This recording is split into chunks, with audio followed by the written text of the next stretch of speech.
Asan nürüt ki sartumu köp karsatı ginar pok Kap artar sup ki atıp kingon ratut Tupin naka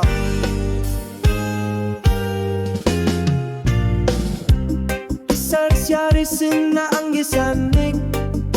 Ingal hartar puti Anoklo iliyorlo tita kusin ang gilara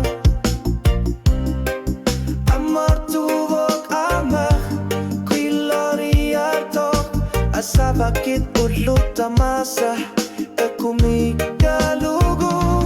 Mamar toru yusuba Kagartar supasan nunara Kisartok solo ulor mut sakina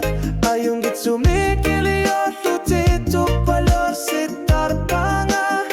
Kanat lutiri sumaka para sitar patid Mamar toru yusubok Kagartar supasan ninara Asan ninarit Gila kan gilak Kanililu Piyiler pakit ilit kisivit Pesarya karput Kamamat kamapok Ulolo navipok Umatigan ilar tarpok Ilit bakat tigilan yarakit Inakunatok ilit ilinarit Nariupunga pifisak Tamakar lugu ilit Sinarlugu Mamar toru yusubak Kagartar supasan ninara Kisartok soholulor mut sakinak Ayong gitsumak iliyor lutituk palar sitar panga Kanan lutiti sumaka perer sitar patid Mamar toru yusubak Kagartar supasan ninara Asan ninarit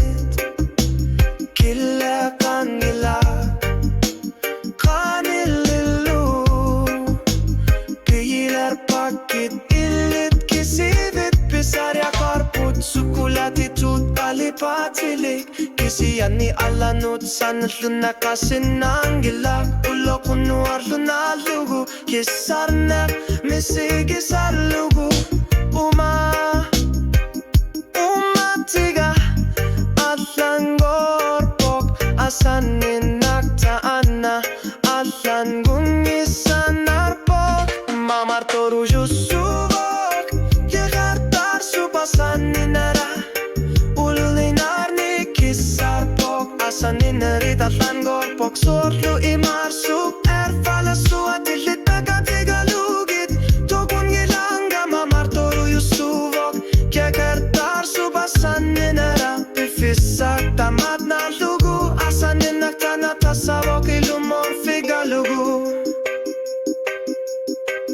Ilita maluuanga Tamapok